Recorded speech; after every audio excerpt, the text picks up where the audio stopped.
बहू रात को अजीबो गरीब सी हरकतें करती थी।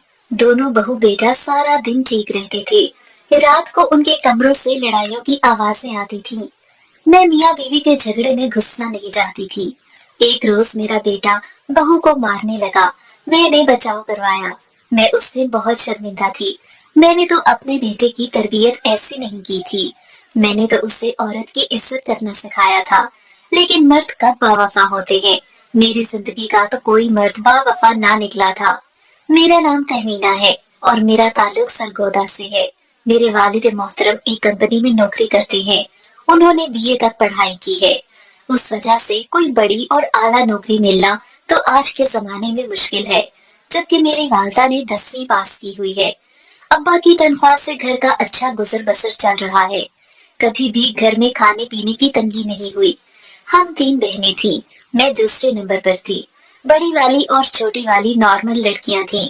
बड़े किचन में घुसी रहती और नित नए पकवान बनाकर वाह वाह समेटती, और छोटी किताबों में गुम रहती और ढेरों ढेर मार्क्स लेकर शाबाशियां समेटती। मैं दरमियान वाली कुछ अलग ही मखलूक थी। बड़ी सादा और साफ रहती, छोटी उलझे हुए बालों और शिकन आलूदा कपड़ों के साथ न्यूटन का रूप धारे रखती। उसे पढ़ने का बेहद शौक था। हम दरअसल 3 बहनें थीं, जिसकी वजह से अम्मा अब्बा में लड़ाई रहती थी, जिसकी वजह से मेरा पढ़ाई लिखाई में बिल्कुल दिल नहीं लगता था। मैं हर वक्त किसी न किसी चीज में खोई रहती थी। लोग कहते हैं इस पर शायद जिन या किसी चुड़ैल का साया है।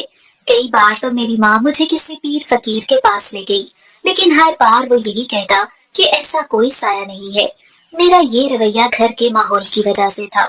घर में कभी पुरसुकून माहौल नहीं हुआ था। हर वक्त यही सुनने को मिलता कि हमने बेटियां पैदा कर ली हैं। ऐसे ताने सुनने को मिलते थे। मेरी माँ तो खामोश रहती और कभी कभार वो भी फट जाया करती थी। तब घर के हालात मजीद संगीन हो जाते थे। दोनों को परवाह न होती कि औलाद ने खाना खाया भी है या नहीं। मेरी बहनें तो अपने अपने शौक में अपनी जिंदगी गुजार रही थी, जबकि मेरे तो कोई शौक नहीं थे। मेरी जिंदगी जीने का कोई मकसद नहीं था।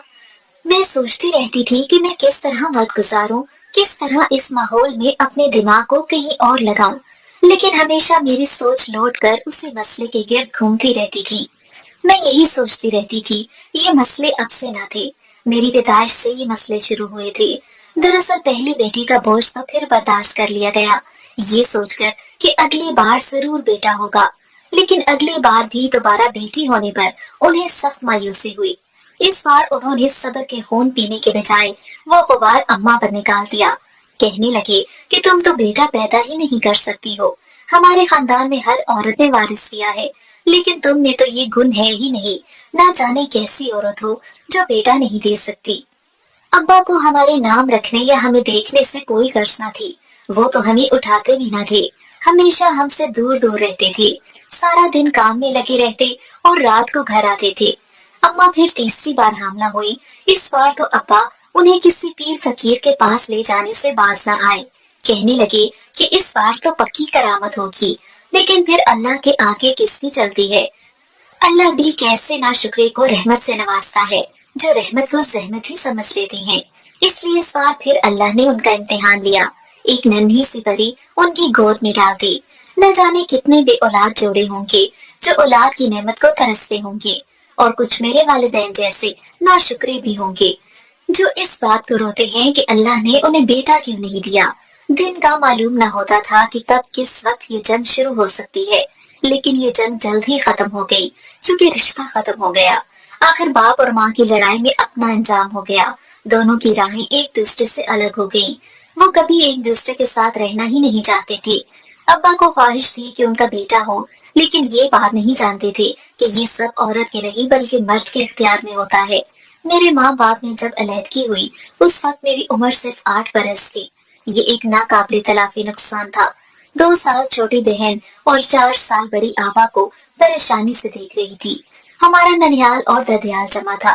कौन कितना कसूरवार था और कौन नहीं, मिले जुले तबसरे हो रहे थे, जिनसे कोई नतीजा निकालना मुश्किल था। किस्सा मुख्तसर, खानदानी लड़ाइयाँ, झगड़े और अना जीत गई थी।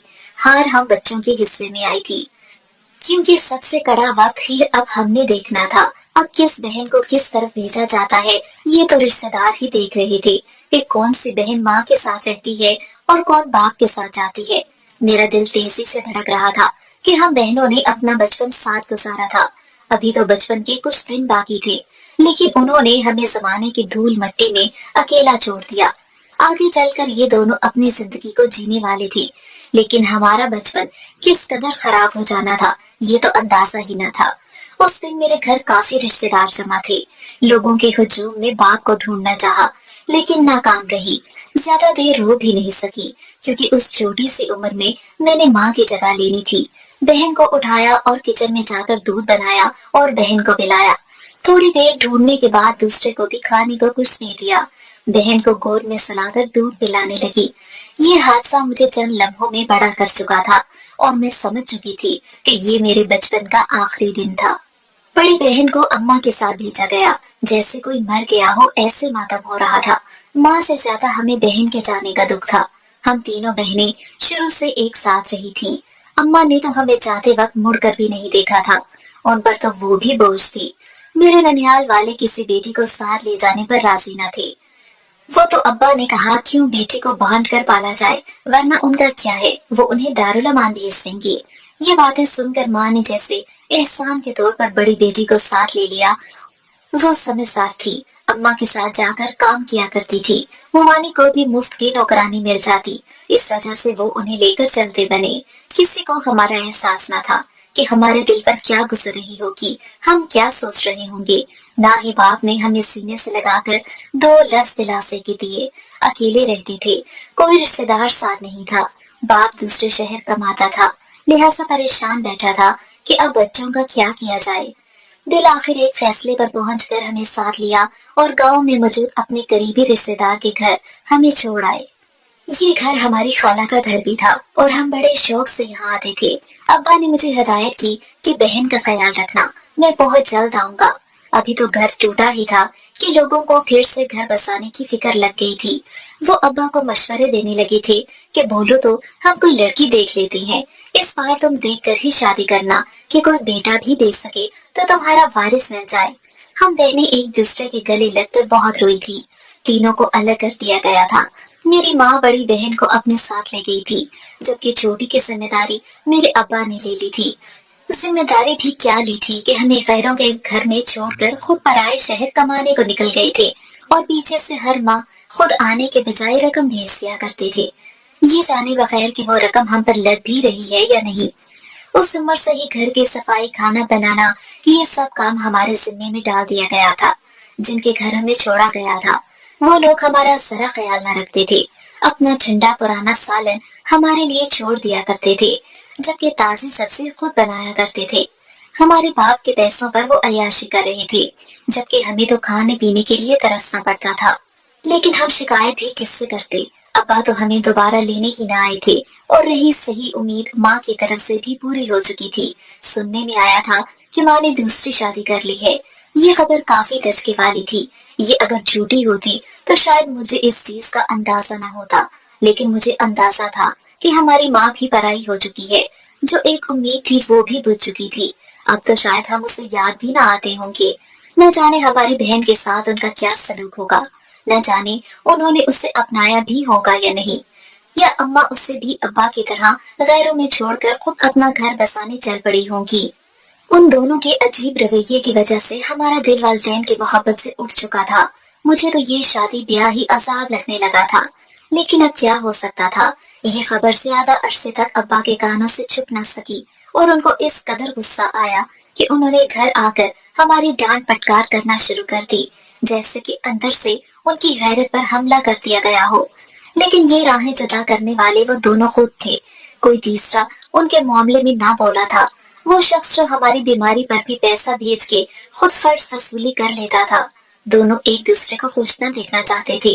अब्बा कहते वो खुद तो सयानी निकली, उसके घर वालों में दम ही ना था कि वो उसे बिठा कर रोटी खिला सकते।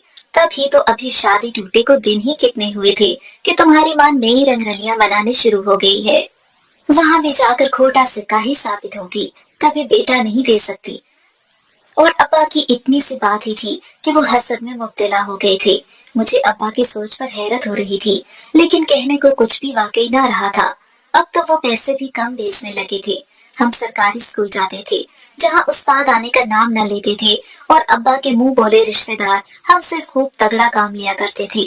دن رات ان کے کام کرنے پڑتے تھے، ایسے کام جو ہم نے کبھی اپنی زندگی میں نہیں کیے تھے۔ میری بہن جو پڑھائی میں اول آتی تھی اب وہ بمشکل پاس ہوتی تھی۔ بڑی بہن کے حالات بھی اس سے الگ نہ ہوں گے، نہ جانے جو کام وہ شوق سے کرتی تھی اب اس پہ بوجھ نہ بن گیا ہو۔ دونوں کو ہماری فکر نہ تھی، اس لیے میں نے بھی ان کی فکر کرنا چھوڑ دی تھی۔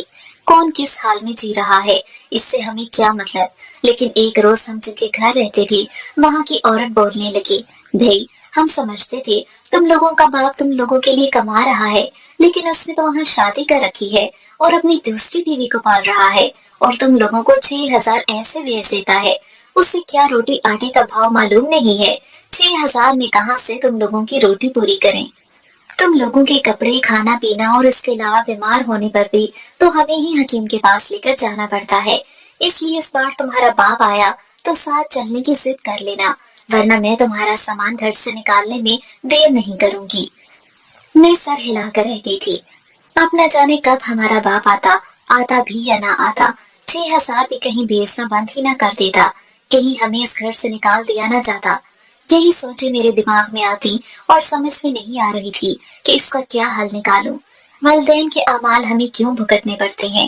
آخر کو اولاد تو تب بھگتے جب والدین کو پرواہ ہو، وہ اپنے اعمال کے بارے میں سوچیں۔ یہاں تو انہیں پرواہ ہی نہ تھی، بلکہ وہ تو خوش ہوتے تھے۔ ادھر ابا کی دوسری شادی کی خبر ملی، 1 ماہ گزر جانے کے بعد انتظار ہی رہا۔ کئی بار ابا کو فون کر کے میں پیغام بھیج چکی تھی کہ اب ہمارے یہاں دن گنے جا چکے ہیں، یہاں اب ہمیں کوئی رکھنے کو تیار نہیں ہے، ان پیسوں سے ہمارا گزر بسر نہیں ہوتا ہے۔ آپ کی بیوی آ چکی ہے، اب تو وہاں اکیلے رہنے کا مسئلہ حل ہو گیا ہے، تو کیوں نہ آپ ہمیں اپنے ساتھ وہاں لے جائیں تاکہ ہم بھی آپ کے ساتھ رہ لیں۔ جس پر وہ خوب ڈانٹ چکے تھے، کہنے لگے کہ میں تم لوگوں کو اپنے ساتھ لے جاؤں تاکہ میری بیوی تم لوگوں کا بوجھ بھی برداشت کرے۔ اپنی ماں کا گھر تو بسا دیکھ چکے ہو، اب میرا گھر اجاڑنا چاہتے ہو۔ ضرور تمہاری ماں نے تمہیں فون کر کے پٹی پڑھائی ہوگی، تمہاری رقم بھیج تو رہا ہوں، اور کیا اپنا گوشت کاٹ کر تم لوگوں کو بھیج دوں؟ ماں جاتے جاتے مجھ پر عجیب بوجھ حاصل کر گئی ہے، مجھے میری زندگی جی لینے دو، یہ نہ ہو کہ میں یہ رقم بھیجنا بھی بند کر دوں۔ ان کے الفاظ میرے سینے پر تیر کی طرح لگے تھے۔ مجھے نہ جانے کیوں اتنا رونا آیا تھا کہ میرا باپ مجھ سے اس طریقے سے بات کر رہا ہے۔ اس دن میں بہت روئی تھی، اور پھر میں نے اپنی ماں کو پیغام بھیجا کہ وہ ہمیں لے جائے، ہمارا باپ ہمیں رکھ نہیں سکتا، یہ ہمیں جلد دارالمان بھیج دیں گے۔ ہماری ماں ہمیں لے تو گئی، لیکن یہ معلوم نہ تھا کہ وہ ہمیں لے کر کیا کرنے والی ہے۔ عمر گزرنے لگی تھی اور میری عمر بھی بڑھ چکی تھی، میں اب 13 برس کی ہو گئی تھی۔ جلد ہی میں نے بڑے بھی ہو جانا تھا۔ اماں کے سسرال جانے پر معلوم ہوا کہ وہ شخص تو اماں کا بڑا خیال رکھتا ہے۔ میری ماں نے انہیں وارث تو دیا تھا، اماں کے اوپر منحوس کا داغ دھل چکا تھا۔ میری اماں گردن اکڑا کر چلتی تھی، اس کے اندر عجیب سا غرور تھا، اور وہ ہمیں حقارت سے دیکھا کرتی تھی، جیسے ہم کسی گناہ کی سزا ہوں یا پھر خدا نخواستہ حرام کی اولاد ہو۔ ہمیں دیکھ کر کہا کرتی تھی کہ تمہارا باپ ہی کمزور سخت انسان تھا، اس کے اندر ہی صلاحیت نہ تھی کہ وہ بیٹا پیدا کر سکتا، اور سارا الزام مجھ پہ لاد دیا اور میرے کاندھوں پر 3 بیٹیوں کا بوجھ بھیج دیا۔ میرا ستیلا باپ بھی ہمیں رکھنے کے حق میں نہیں تھا، لیکن اس وقت اماں کا آپریشن ہوا تھا تو وہ بستر پر پڑی تھی، اس لیے ہم بہنیں اماں کا سارا کام کر دیا کرتی تھی، لیکن پھر بھی وہ چاہتے تھے کہ جلد از جلد میں اس گھر سے چلی جاؤں، اور یہی وجہ تھی کہ وہ اماں کو کئی بار کہہ چکے تھے کہ تمہاری بیٹیوں کو میں نہیں لوں گا، اور اب میرا بیٹا اس دنیا میں آ چکا ہے، اب اس کی خیر خبر رکھنا، اس کے خرچے پورے کرنا ہی میری ذمہ داری ہے، نہ کہ یہ کہ تمہارے پرانے شوہر کی اولاد کو پالنے لگ جاؤں۔ اتنی میری آمدن نہیں ہے۔ اماں نے انہیں اپنے طریقے سے خاموش کروا دیا تھا۔ میری بڑی بہن 16 برس کی ہو گئی تھی، اس کا رشتہ بھی دیکھنے لگی تھی، لیکن جو بھی رشتہ لینے کے لیے آتا، حیرت انگیز بات تھی وہ شخص میرے باپ سے بھی بڑی عمر کا ہوتا تھا، لیکن میری ماں کو اس سے کوئی اعتراض نہیں تھا۔ وہ نہ جانے کیا رشتے والی سے راز و نیاز کی کمرے میں بند باتیں کرتی تھی۔ میں نے ایک بار حیرت سے اپنی ماں کو کہہ دیا کہ یہ آدمی تو میری بہن سے کئی گنا بڑا ہے، جس پر اماں بھڑک اٹھی اور کہنے لگی، تمہیں بڑوں کی باتوں میں گھسنے کی ضرورت نہیں ہے جب تمہاری بہن کو کوئی اعتراض نہیں ہے۔ मेरी बहन जो हर वक्त मुस्कुराती रहती थी, अब उसके चेहरे से मुस्कुराहट खो गई थी। वो मुझे कहने लगी, जो अम्मा करती हैं करने दो, यहाँ सतीला बाप हमें रख नहीं सकता और मैं कहाँ जाऊंगी। बेहतर है कोई बड़ी उम्र का शख्स भी छत और 2 वक्त के खाने को रोटी तो देगा। उसकी बात पर मैंने सर हिला दिया था, लेकिन न जाने क्यों अंदर से दिल डर रहा था। लेकिन फिर अल्लाह ने उसके नसीब खोल दिए। एक अच्छे घर का शरीफ जवान लड़का उसके नसीब में लिख दिया गया। वो अभी फकत 16 साल की थी। अगर हमारे घर के हालात इस कदर खराब ना होते और अम्मा अब्बा साथ होते तो शायद ये वक्त उसकी पढ़ाई मुकम्मल करने का था, ना कि वो अगले घर जाने की तैयारियां करती। अम्मा ने तो उसकी पढ़ाई पर कोई तवज्जो न दी, उससे नौकर बना लिया था। एक सगी माँ अगर ऐसा सलूक करे तो फिर सौतेलियों से क्या ही बंदा उम्मीदें वाबस्ता करे। 2 लोग आए, अम्मा ने घर में ही खाना बनाया। बल्कि अम्मा ने क्या, मैंने और मेरी बहन ने मिलकर खाना तैयार किया। उन लोगों के आगे खाना पेश किया गया। सादगी से निकाह हुआ और निकाह के बाद मेरी बहन को रुखसत कर दिया गया। ना कोई जहेज दिया गया और ना ही कोई जेवर।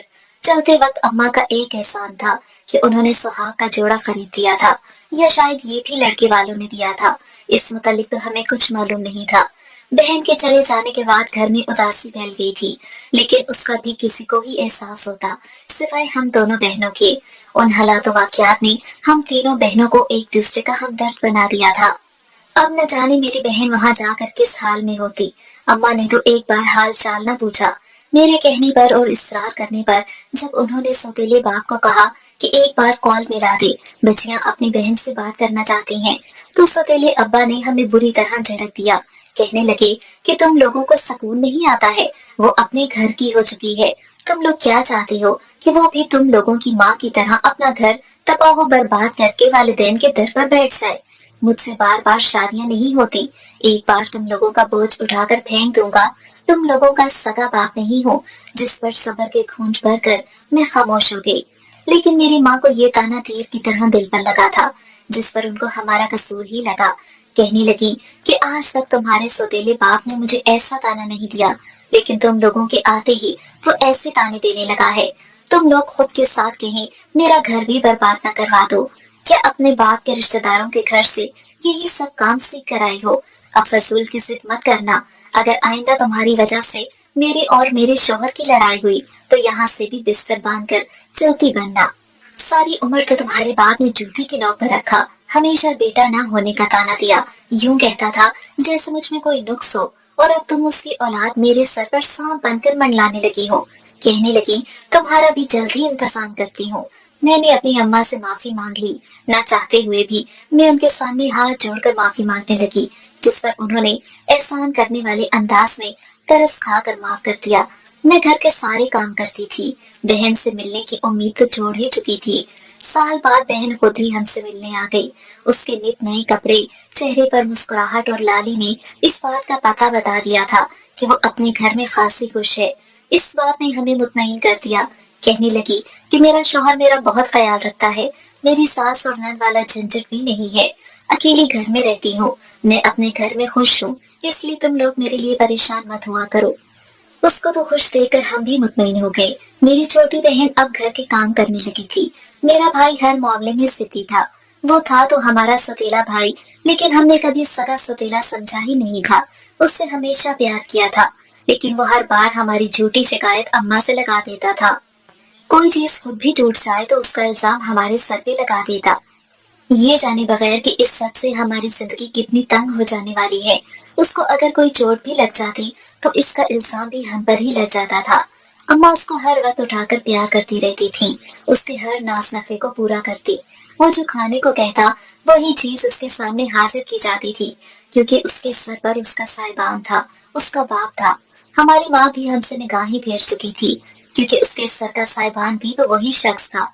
वो उस शख्स के टुकड़ों पर पड़ रही थी, और ना ही उससे कोई हमसे मोहब्बत थी। हमारे बाप ने तो हमसे मुड़कर बात भी न की, बल्कि वो तो हमसे बेगाना हो गया। सुनने में आया था कि उसकी फिर से 2 बेटियां हैं। कुदरत का खेल तो निराला ही होता है। उसने बेटी की खातिर घर तबाह किया और फिर उसे बेटी ही मिली। जिस चीज से वो भाग रहा था वही चीज उसके नसीब में लिख दी गई थी, इसलिए हम मुतमईन हो गए थे। उस दिन के बाद मैं घर के काम करती और उसके बाद भाई को संभालती थी। किस कदर तेजी से वक्त गुजरता है, ये 3 साल गुजरने में समझ ही न लगी। और इन 3 सालों में बहुत कुछ बदल चुका था। अब तो सौतेले बाप की डांट भी हद से बढ़ चुकी थी। मैंने कई बार अपने सगे बाप को कहने की कोशिश की कि वो हमें ले जाए, लेकिन अब तो उसने हमारा फोन उठाना ही बंद कर दिया था। कहने लगा कि तुम लोग वहाँ अपनी मर्जी से गए हो, अब तुम लोग मुझे कोई शिकायत नहीं कर सकते। मुझे अपने से ज्यादा अपनी छोटी बहन की फिक्र थी। मैं 16 साल की हो गई थी। आज नहीं तो कल सौतेले अब्बा ने मुझे रुखसत कर देना था। कोई रिश्ता देखना ही था। मेरे जाने के बाद मेरी बहन का क्या होगा? वो अकेली कैसी रहेगी? इन सब में कहीं उसको अम्मा की बातें ना सुननी पड़ जाएं। अम्मा तो उसे फिर सारा दिन नौकरानी बना कर रखेगी। लेकिन अब कह सकती थी, वो मुझसे 1 साल ही छोटी थी। मजीद फिर अम्मा ने एक जगह हम दोनों का रिश्ता तय कर दिया। इस बार तो वो लोग हमें देखने भी न आए थे। न जाने कितनी उम्र का लड़का था या कोई बूढ़ा शख्स था। मेरे दिल को तो अजीब सा डर था। अपने नसीब से डरती न थी, मुझे सारे डर अपनी छोटी बहन के लिए थे। अम्मा अब्बा खुद उनसे जाकर मिलाए थे और वहीं पर हाँ भी कर आए थे। हमें सिर्फ इतना बताया गया था कि हफ्ते बाद तुम लोगों को रुखसत कर दिया जाएगा। मेरा छोटा भाई तो इस कदर खुश था और मेरी माँ कहने लगी कि तुम तीनों के फर्ज आखिर को मैंने ही निभाए हैं। तुम्हारा बाप तो एक पाई न दे सका। इस बात पर मैं खामोशी रही। वो हफ्ता भी न जाने किस कदर तेजी से गुजर गया, या ये कहा जाए कि उंगलियों पे दिन गुजरते हमें तो मालूम न था कि मैं हर लम्हे हर नमाज में यही दुआ करती थी कि अल्लाह उसके हक में अच्छा करते, वो खुश रहे। हमारा क्या है, हम भी जिंदगी गुजार ही लेंगे। पहले मेरी बहन का दूल्हा आया। उस वक्त हम दोनों सुर्ख जोड़े में थी। हम एक दूसरे की हिम्मत को बढ़ा रही थी कि फिक्र करने की जरूरत नहीं है, लेकिन अंदर ही अंदर से मालूम भी न था कि किस तरह का हम तीनों का नसीब है। मेरी बहन का दूल्हा काबिल कबूल था। उसकी शक्ल से लग रहा था कि वो कुछ 30 बरस का होगा। सुनने में आया था कि पहली बीवी जलकर मर गई। न जाने जलकर मरी या जलाकर मार दिया गया, लेकिन अच्छा कमाता था। उसे जहेज नहीं चाहिए था, बस एक ऐसी औरत चाहिए थी जो उसके छोटे बच्चे को माँ बनकर पाल ले। फिर वो कम उम्र बच्ची के इंतखाब क्यों करने लगा? मेरे दिल में बहुत से सवाल आए, लेकिन उस वक्त पूछकर मैं अपनी बहन के लिए मुसीबत खड़ी नहीं करना चाहती थी। मेरा दूल्हा आने में जरा देर हो गई थी। मोहल्ले के 4 बुजुर्ग थे। इस बार भी खाना हम दोनों दुल्हनों ने मिलकर ही बनाया था। हमारी माँ तो बेड पर बैठकर अपने जिस्म को फुला चुकी थी। अब उससे काम नहीं होता था। अजीब बात थी कि हमारे जाने के बाद शायद उसने नौकरानी रख लेनी थी, क्योंकि वो तो हिलने के काबिल भी नहीं रही थी। इतना मोटापा उनके ऊपर था। कुछ देर बाद फिर बारात का शोर मचा। कहने लगी कि गाड़ी आई है। न जाने वो कौन थे। ये तो मानना पड़ेगा कि मेरे सौतेले बाप उम्र का फर्क बेशक रखते थे, लेकिन लड़का अमीर ही देखते थे। मेरे दूल्हे के आते ही मेरी बहन मुझे कहने लगी कि आपी, आपके साथ तो बड़ा जुल्म हुआ है, लेकिन मैं खामोश रही। मैंने कान बंद कर लिए। लोग एक दूसरे के कानों में अजीब और गरीब बातें कर रहे थे। मेरी बहन की रुखसती मुझसे पहले कर दी गई। उसके गले लगकर खूब रोई थी। कुछ अपने दर्द ताजा हुए थे, कुछ उसकी रुखसती का गम था। कहीं वो शख्स गलत न निकले। मैं अपनी बहन के लिए दुआएं कर रही थी, वो मेरे लिए दुआएं कर रही थी। हम दोनों एक दूसरे के दुख में दुखी थे। बड़ा जुल्म किया अम्मा, जो तुम बराने रहमत को फकत बाहर समझती रही। मुझे अपने सीने से यूं सरकाया कोई वजनी सिर हो गया। फकत 16 साल की उम्र में 44 साल की पक्की उम्र के मर्द के साथ ब्याह दिया, जिसकी पहली 2 बीवियां खून थूकते थूकते मर गईं। उस शख्स को देखते ही मुझे उस शख्स से खौफ आ रहा था। देखने में वो इंसान कम और जंगली ज्यादा मालूम हो रहा था। उसने तो शादी के मौके पर भी अपना हुलिया दुरुस्त करना जरूरी नहीं समझा था। उसके पीले दांतों से अजीब बदबू आ रही थी, जैसे कई रोज से उसने अपने दांत ही साफ न किए हो। लेकिन ये बात मैं उस शख्स को बता नहीं सकती थी। उसके सफेद बाल काफी बड़े हो चुके थे, लेकिन उस सब से उस उम्र में कहाँ कोई फर्क पड़ता है। वो अमीर था, इस वजह से एक के बाद एक बीवी उससे मिल रही थी। अब तो 16 साल की बंद कली मिली थी, जिससे वो अपनी जरूरियात और हवस मिटा रहा था। वो खाने को अच्छी रोटी देता था, साथ गोश्त और कई किस्म के पकवान होते थे जो वो मुझसे ही बनवाता था। लेकिन उसके साथ रेशमी लिबास पहनाकर वो रेशम की तरह मेरी तार तार खींचता था। यूं लगता था कि जैसे रेशम के कपड़ों को कांटों पर डालकर बेदर्दी से खींच लिया गया हो। नई रूह पर जख्म लगते थे। वो मेरे बाप की उम्र का शख्स था। उस शख्स से मैं क्या ही शिकवा करती, बल्कि मैं तो उससे नजरें भी ना मिला पाती थी। ये शर्म और झिझक थी, और ये वो रिश्ता था जो हम दोनों के दरमियान था। कोई देखकर अंदाजा ही ना लगा सकता कि हम मियाँ बीवी हैं। वो अपनी वसूली पूरी करता था, मेरे हुस्न को खराज बख्शता था। जो मेरे लिए सजा बन जाती थी। खाना बनाते वक्त मेरे हाथ तेजी से चल रहे थे और उतनी ही ज्यादा तेजी से मेरी जुबान शिकवा करना थी। मैं हर बार की तरह अपनी बर्बाद जिंदगी का गिला अपनी माँ से कर रही थी। मेरी माँ तख्त पे सर झुकाए दुपट्टे में करोशिये से बेल बूटे बनाने में मसरूफ थी। शादी की पहली रात आतिशान की लकड़ी से जला के रख दिया था उसने मुझे। नरम रुई से गालों जैसे वजूद को धनक के रख देना बड़ा सरूर देता है उसे। उस दिन से आज तक उसका ये नशा उतरा ही नहीं। पता ही नहीं चलता कि मेरे जिस्म पे घाव ज्यादा पड़े या रूह पे जख्म। जब भी शुमार करने बैठूं, उंगलियों की पूरी कम पड़ जाती है, पर सितम खत्म ही नहीं होते। तुमने मुझे कभी बोलना सिखाया ही नहीं। मैं उसके सामने चुप ही रहती हूँ, वो चिढ़ जाता है, मुझे घुन्नी और साजिशी समझता है। उसको मुझ पे कभी रहम नहीं आया। ये तुझ पे तरस खाता है जब भी रोज घंटा डेढ़ घंटा तेरे घर के काम काज के लिए आने देता है। वो समझता है मैं तेरी मोहब्बत में यहाँ दौड़ी चली आती हूँ। अगर उसे पता चल जाए कि मैं तो अपने दिल का बोझ उतार फेंकने आती हूँ तो वो मुझे जिंदा गाड़ दे। मेरी माँ खामोश रही और कहने लगी कि मेरा जिस्म अब मोटापे की वजह से हिलने जुलने से कासिर है। अब क्या तेरा बाप और तेरा भाई काम करेगा? अब ये काम तेरे करने को ही है। हर शख्स बीवी को खाना देता है, लेकिन तुम जैसे मुझे शिकवे करती हो, बातें सुनाती हो, तुम उससे भी शिकवे कर लिया करो, बातें सुना दिया करो। अब क्या तुम अपनी माँ को जान से मार दोगी? हर बार शिकवा करती हो। मैं खुद ब्याह कर पराए घर आ चुकी थी। तुम्हारे बाप में तो जरा शर्म लिहाज न था। ये तुम लोगों को रख कर पाल लेता। मैं तो अपना फर्ज अदा कर चुकी थी। कोई मर्द मिला तो तुम लोगों को रुखसत कर दिया, वरना सारी उम्र तो दहलीज पर बैठी रह जाती। तुम्हारा सुतीला बाप लोगों को कितना ही खिला सकता था। उसने जितने नवाले खिलाए हैं उसके एहसान में काम कर दो। लेकिन बात ये थी कि उस दौरान मैं हामला हो गई। मेरा वक्त भी गुजरने लगा। नया वजूद मेरे वजूद से मिलने लगा था। ये सोच ही मुझे मुस्कुराने पर मजबूर कर देती थी। मैं खुश रहने लगी थी। मेरे अंदर जैसे फूल खिलने लगे थे। मेरा शौहर भी खुश था। उसने भी थोड़ी इंसानियत दिखा दी थी। उसके रिश्ते को मैं कबूल कर ही चुकी थी। इस वक्त मेरी उम्र सिर्फ 18 बरस थी। अल्लाह ने मुझे चांद से बेटे से नवाजा था। मेरे बेटे की पैदाइश पर मेरी माँ फ्रूट समेत मेरे घर आई थी। वो बहुत खुश हुई थी। कहने लगी कि वो लोग थे जो कहते थे कि बेटियां पैदा की हैं, ये भी मनूस निकलेगी, ये आगे से बेटियां ही पैदा करेंगी। लेकिन तुमने इस बात को गलत साबित कर दिया।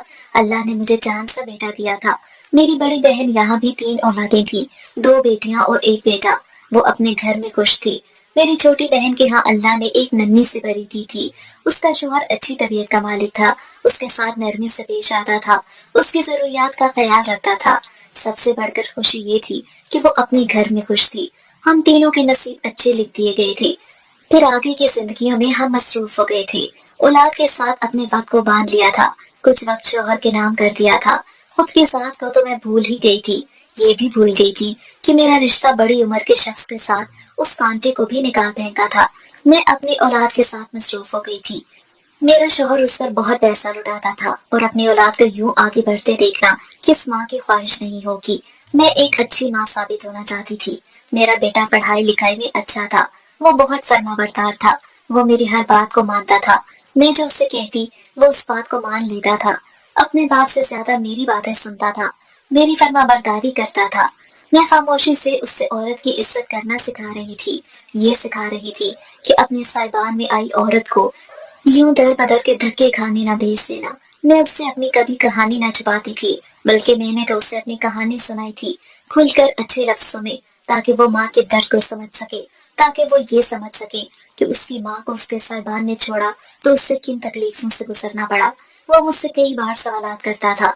अपने बाप को मुझे डांटने तक ना देता था। शौहर का साथ जल्द ही मुझसे छूट गया। मेरा बेटा 7 साल का था जब मेरे शौहर को शुगर के बायस मजीद मसाइल हो गए और एक रोज दिल का दौरा पड़ने से वो इस दुनिया से चले गए। उसके बाद तन्हा ही मैंने सब कुछ किया। मैं हारी ना थी, बल्कि मैंने लड़ने का हौसला सीख लिया था। अपने शौहर की जगह मैं उसके काम को देखने लगी थी। मैं दिन रात काम करती थी। ये काम मेरे शौहर का ही था। उन्हीं का देख पकाने का कारोबार था। मैं लोगों की खुशी और गमी में देखें पकाकर बांटा करती थी। उन्हें देखें दिया करती थी। कभी किसी गरीब के घर मर्ग हो जाए तो उससे भी पैसे कम लिया करती थी। अपना पेट भी तो पालना था, फ्री बिल भी नहीं दे सकती थी। मैं हक हलाल का कमा कर खाना चाहती थी। मैं नहीं चाहती थी कि मेरा बेटा हराम के कामों में पड़ जाए। جو والدین اپنی اولاد کو اچھا کھلانے کے چکر میں حرام کھلا دیتے ہیں وہ ساری زندگی اپنی اولاد کی نفرت رہتے ہیں اور ان کی اولاد نیک نہیں ہوتی. ان میں اولاد کا نہیں والدین کا قصور ہوتا ہے. وہ انہیں شروع سے بتائیں کہ ان کی حیثیت کیا ہے. وہ میرا ہر کہنا مانتا تھا. وہ ہمیشہ جماعت میں اول آتا تھا. ہر جگہ اس کی وجہ سے میری تعریف ہوتی تھی. لوگ میری تعریف کرتے تھے کہ اس نے اتنی چھوٹی سی عمر میں ماں بننے کا فرض ادا کر دیا. یہاں تک کہ لوگ میرے کردار کی گواہیاں دیتے تھے. میں با پردہ ہو کر ہی مردوں کے ساتھ کام کرتی تھی. انہیں بتاتی تھی کہ کون سی دیگ کہاں دینی ہے اور کتنے چاول ڈالنے ہیں, کتنے چاول کی دیگ ہونی چاہیے. یہ سب کام میرا بتانے کا تھا. اور وہ بھی اچھے انسان تھے کہ ایک عورت کو تنگ کرنے کے بجائے اس کا ساتھ دیتے تھے. کئی بار تو مرد کہا کرتے تھے کہ باجی کہ آپ ہمارے پاس نہ آیا کریں, ہمیں فون کر کے بتا دیا کریں. لیکن ایسے کام نہیں چلتے ہیں. مجھے بھی معلوم تھا کہ میں نے اپنے بیٹے کو پالنا ہے. ایک ایک روپیہ رکھتی تھی. خود بیمار بھی ہوتی تو دوائی لینے سے پرہیز کرتی تھی کہ اس سے میرے بچے کی کاپیاں آ جائیں گی. میں نے خود کو مکمل طور پر ماں سمجھ لیا تھا. میرے ساتھ چلتا بچہ کافی بار لوگوں کو لگتا ہے کہ وہ میرا چھوٹا بھائی ہے. میں بھی ہنس دیا کرتی تھی. وہ بھی مجھ سے بہت محبت کرتا. کہتا تھا اماں میں جب پڑھ لکھ کر بڑا آدمی بن جاؤں گا تو تمہیں رانی بنا کر رکھوں گا. تمہیں کوئی کام نہیں کرنے دوں گا. تمہیں کسی طریقے کا کوئی شکایت کا موقع نہیں دوں گا. تمہارا صاحبان بن کر رہوں گا. اس کی باتوں سے میں جی اٹھتی تھی. اب یہی تو میرے جینے کی وجہ تھی. اس کے سوا میرا تھا ہی کون. اس کے لیے ہی میں جی رہی تھی.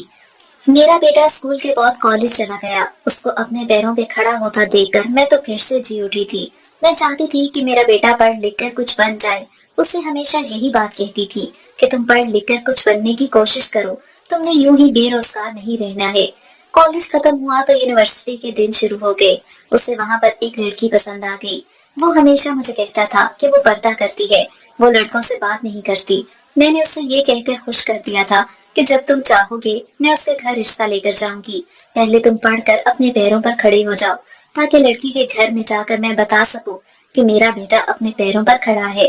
اس دوران بہنوں سے بھی رابطہ رہا. کم زیادہ بات چیت ہو ہی جاتی تھی. میری بہنیں بھی اپنے گھر پہ خوش تھی. سب نصیب کے ایک جیسے تھے. بڑی بہن کا شوہر ابھی حیات تھا. چھوٹی بہن میری طرح بیوہ ہو گئی تھی لیکن اس کے بچے بھی میرے بیٹے کی طرح جوان تھے جو اپنی ماں کا سہارا بنے ہوئے تھے.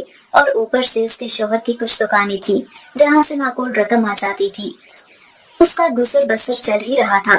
تینوں پٹری کے ایک سفر پر تھی. اماں کا انتقال ہو چکا تھا. ان کا بیٹا نوکری کر رہا تھا. وہ کبھی بھائی بن کر ہم سے ملنے تو نہ آیا تھا لیکن ہم اس کے لیے دعائیں کر دیا کرتے تھے. اور ابا کا کوئی معلوم نہ تھا کہ وہ کہاں ہے اور کس حال میں ہے کیونکہ انہوں نے کبھی رابطہ رکھنے کی کوشش نہیں کی.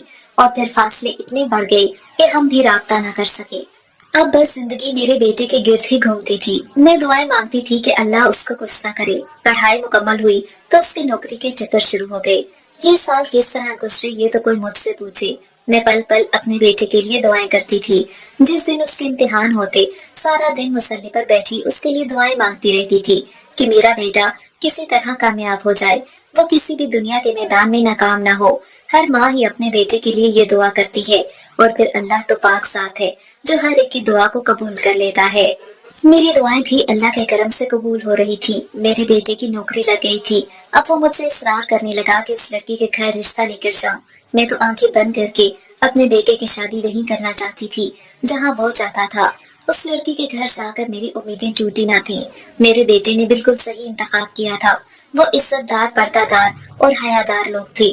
ان کی بیٹی بھی مجھے خاصی پسند آئی تھی. وہی میری بہو بننے کے لائق تھی. وہ ہر وقت پردہ کیے رکھتی تھی.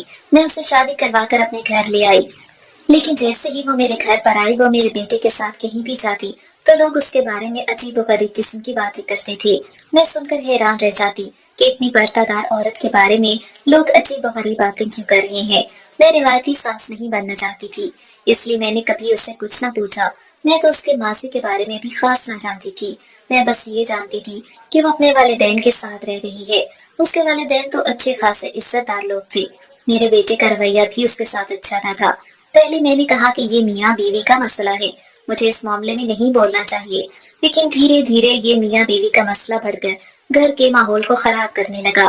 میرا بیٹا اس کو ہمیشہ ڈانٹتا رہتا تھا. ہر بات پر اس کو ڈانٹ دیا کرتا, اس کو بے عزت کر دیا کرتا تھا. وہ بیچاری اپنے آنسو پی کر خاموش رہ جایا کرتی تھی. कभी कभार तो वो मुसल्ले पर बैठकर दुआएं मांगा करती थी कि अल्लाह से गिड़गिड़ा कर दुआएं किया करती थी। रात को कई बार मेरी आंख खुलती तो मैं उससे अल्लाह से दुआएं मांगते देखती थी। मुझे ये डर था कि कहीं वो मेरे बेटे को कोई बद्दुआ न दे दे। मैंने अपने बेटे की तरबियत ऐसी तो न की थी कि वो औरत जात पर हाथ उठाए। मैंने भी बुरा वक्त देखा था। शायद इसके वालिदैन के दरमियान हालात बुरे हों और सब वालिदैन मशकूक हरकतें करें तो औलाद को बुरा भला कहा जाता है। हम ज़ाहिरी रवैयों से लोगों के अंदर की हालत नहीं जान सकते। मुझे उन लोगों पर गुस्सा आता था जो हमारे घर की इज्जत को बुरा भला कहते थे, और अपने बेटे पर तो उससे बढ़कर गुस्सा आता था जो कहता था कि मैं उसे पसंद करता हूँ, लेकिन उसका साहिबान न बन सका। एक रोज मेरा बेटा यूं ही उसे मारने लगा। उस रोज मैं बहुत गुस्से में थी, इसलिए मैंने अपने बेटे का हाथ पकड़कर उसे एज लगा दी और ये कहने लगी कि तुम इस घर से निकल जाओ, तुम मेरे बेटे नहीं हो सकते। मैंने तुम्हारी तरबियत ऐसी नहीं की थी कि तुम औरत जात पर हाथ उठाओ। ये तुम्हारी बीवी है, कोई जानवर नहीं है। ना ही तुम उसे खरीद कर लेकर आए हो, जो इज्जत से निकाह कर लाए हो। इसलिए अपने निकाह में आई औरत को ऐसे नहीं रखते हैं। मेरी बात सुनकर कहने लगा कि ये हरकत ही ऐसी करती है, आपको उसके बारे में हकीकत मालूम हो जाएगी तो आप ही उसको यूं ही मारेंगी। वह बेचारी डरी सहमी सी बैठी थी। मैंने कहा, मुझे बताओ क्या हकीकत है। तो वो अपने शोहर के पांव पड़ गई। मेरे बेटे को कहने लगी कि मेरी इज्जत रहने दें प्लीज, आप कुछ मत बताइएगा। मेरा बेटा घर छोड़कर चला गया। मैं पीछे हैरान और परेशान थी कि आखिर क्या मसला है, आखिर ऐसा क्या है जो मुझसे छुपाया जा रहा है। मेरी बहू ऐसा क्या काम करती है कि लोग उसे गलत कहती हैं। मेरा बेटा भी रोता हुआ मुझसे कह रहा था कि मैं मजबूर हूँ। मुझे लगा कि आजकल के नई मियाँ बीवी एक दूसरे के साथ निभा नहीं सकती, इसलिए कुछ दिन अलग रहेंगे तो खुद ही उनका रवैया ठीक हो जाएगा। क्योंकि मेरी बहू मेरी खिदमत करती थी, उसके रवैये पर मुझे कोई शक नहीं था। वो भी आखिर किसी की औलाद थी। हम दोनों एक साथ रहने लगी। फिर बेटा जाने कहाँ दर बदर के धक्के खा रहा था। कई बार मेरी बहू ने कहा कि आप उसे घर बुला ले, मैं अपने मैके चली जाती हूँ, लेकिन मैंने उसे सख्ती से मना किया कि यूं अपने मैके जाकर अपने वालिदैन को परेशान मत करो। फिर वक्त गुजरने लगा। इस लड़ाई को एक हफ्ता गुजर गया था। मुझे तो अब समझ नहीं आ रही थी कि आखिर को मेरा बेटा क्यों नहीं आ रहा। एक रात मैं उठी, मेरी बहू मुसल्ले पर सजदे की हालत में लेटी थी। मुझे लगा कि वो यूं ही दुआएं मांगती हुई वहां पर सो गई है, इसलिए मैंने उसे उठाकर कमरे में भेजने का सोचा, क्योंकि जब से मेरा बेटा गया था वो काफी परेशान रहती थी। मैंने जैसे ही उसे हिलाया तो देखा कि उसका जिस्म नीला पड़ चुका है, उसकी आंखें सुर्ख हो चुकी हैं। वो अजीब नजरों से मुझे घूर रही है। वो मुझे मारने को आई।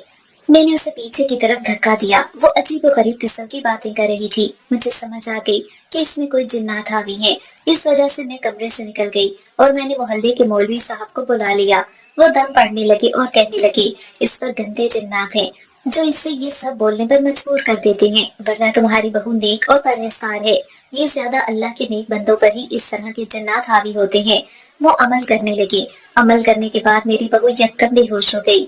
जैसे ही उसे होश आया तो वो बिस्तर पर पड़ी। मेरा बेटा उसके पाँव के करीब बैठा था।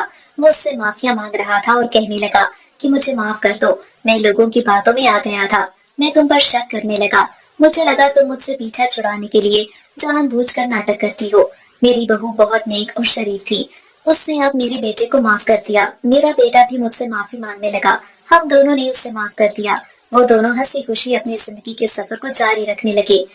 मियाँ बीवी के सफर में इतनी मुश्किलात तो आती ही हैं। उन्हें एक दूसरे पर भरोसा करना चाहिए।